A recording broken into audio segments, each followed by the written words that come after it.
Order, order. Hello and welcome to Reporters Without Orders, a podcast where we talk about what made news, what didn't, and some things that absolutely shouldn't have. It's the 11th of May. I'm Nidhi Suresh, your host for this particular episode. Today we're joined by Cris, a reporter from the News Minute, who's joining us from Kerala. Welcome to News Laundry, Cris. Hi, nice to be here. Cris is joining me today to talk about something that has just not been talked about enough in the Delhi media circles. It's something that's been going on in the Malayalam industry for over 4 years now. We're not talking about one single report that Cris has done, but actually a series of reportage that the News Minute has covered, where Cris and her colleagues have been consistently reporting on it for the last few years. It all started in February 2017, over 9 months before the Harvey Weinstein Me Too movement came to light across the world and within Hollywood. This particular incident that took place in February 2017, where an actress, a South Indian film actress who's acted in Malayalam, Telugu, Tamil movies, accused a very prominent actor, Dileep, in Kerala of sexually assaulting her, of abducting and sexually assaulting her, and planning that entire assault that took place. The allegations in Kerala were made against Dileep. Now, Dileep, to get a brief understanding of what kind of influence Dileep had, Dileep is pretty much one of the biggest rock stars, or was pretty much one of the biggest rock stars in Kerala. He had come up against two dominant actors, Mohanlal and Mammootty. He'd established himself as a household name in Kerala. According to Enforcement Directorate, he owned estate assets worth 600 crores. He wasn't just an actor, he was also a businessman, a producer. He owned multiplexes, he owned real estate, he owned film distribution businesses, he owned theatres, he owned restaurants across Kerala, and some even say that abroad. Today, Dileep is being accused not just of masterminding and abducting and sexually assaulting this particular actor in Kerala, but also conspiring to kill the police officer in charge of investigating this case. Cris is here to talk to us more at length about this particular issue and what impact it's had on the Malayalam film industry and in Kerala, and the kind of Me Too movement that had begun in Kerala much before the Weinstein issue even came into light. Cris, could you please start by explaining to me what exactly happened on February 2017 and how did Dileep's name surface in this particular case? So it was on February 17, 2017, that the abduction and sexual assault of a prominent woman actor happened in Kochi. She was active across film industries in South India, not just Malayalam. She was also active in Tamil and Kannada films. And on February 2017, on this particular day, she was returning from a work location towards Kochi in her car with her driver. And at some point near Angamali in Ernakulam district, this other car came and bumped into her car. And then she was abducted from her car and sexually assaulted for 2 hours in a moving car before she was dropped off at the house of an actor and director called Lal in Kochi. And she filed a police complaint the same day. And the next day, the police nabbed, I think, 3 or 4 of the accused.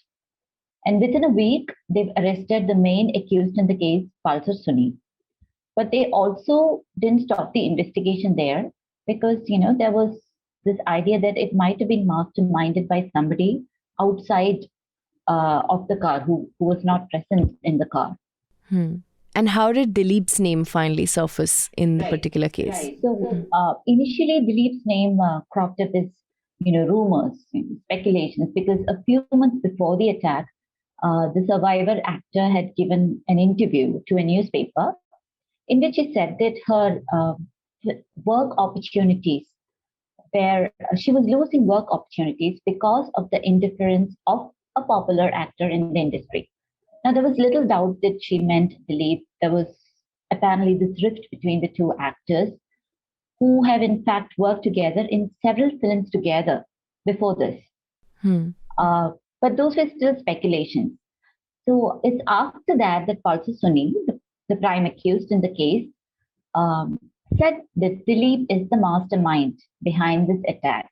that he's the one who planned the whole thing and got them to attack her and record the attack on a video. And this was admitted by Palsasuni in court?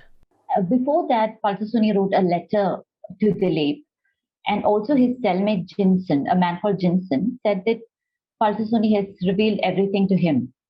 So at that point of time, Dileep claimed that Jinsen was blackmailing him for money, right?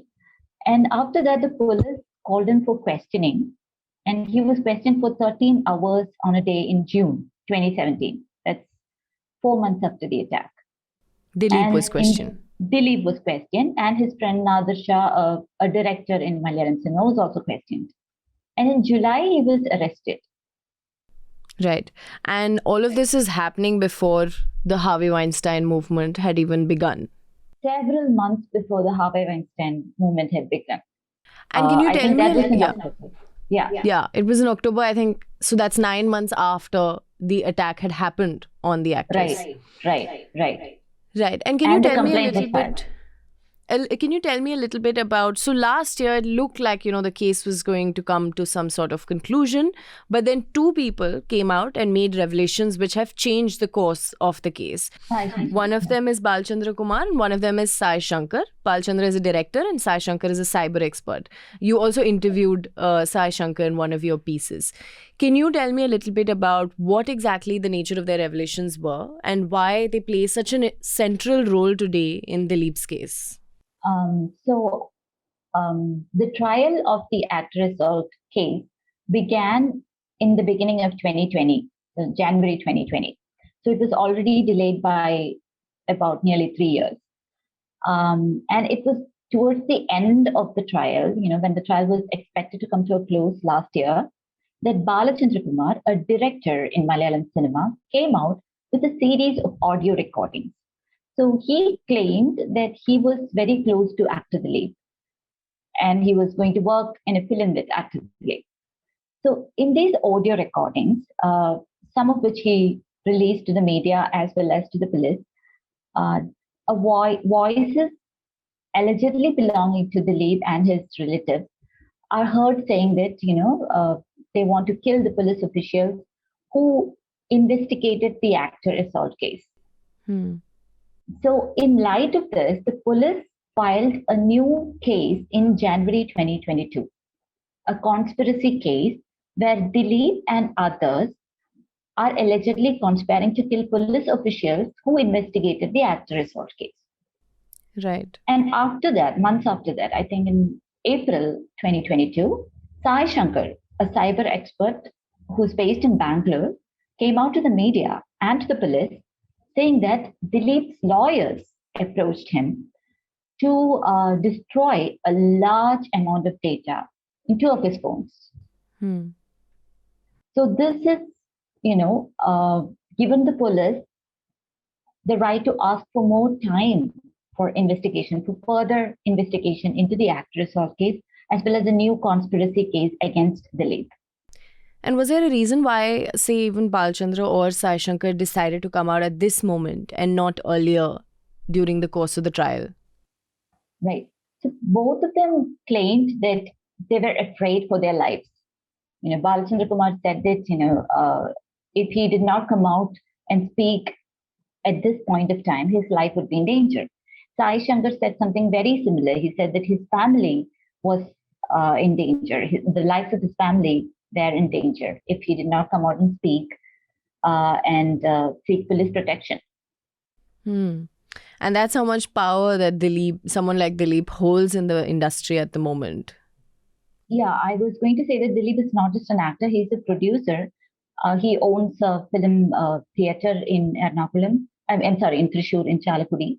And he's also the founder of FUKE, which is an association of distributors and exhibitors and producers in the film industry. So he has that kind of influence and power within the industry. Sorry, your question was? I was going to ask you, where is the case now? At what stage is the case? The case was supposed to come to an end earlier this year. The trial case was supposed to come to a close earlier this year. But the police have asked for more time. The government of Kerala have asked for more time in light of the new evidence that came up in the case with Balachandra's and Sai Shankar's revelation. So it's supposed to complete by the end of May. And right now, the police is still questioning witnesses in the case. And last day, Kavya Madhavan, the wife of Dileep and who was a prominent actor in Malayalam film, was questioned at her residence in Alua.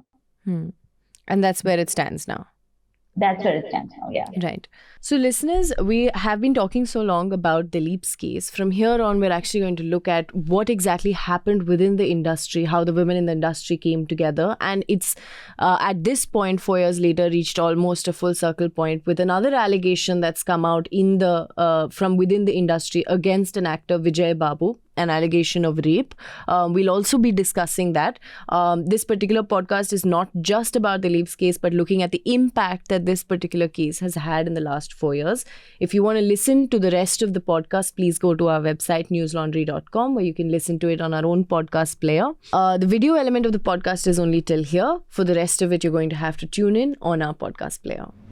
The subscription model is something that keeps News Laundry afloat, but we need hundreds and thousands of people to completely transform the news ecosystem. So you pay for news, so it serves you. So click on the link with this video, subscribe to News Laundry and pay to keep news free. और गर्व से कहो, मेरे खर्च पर आज़ाद है खबरें.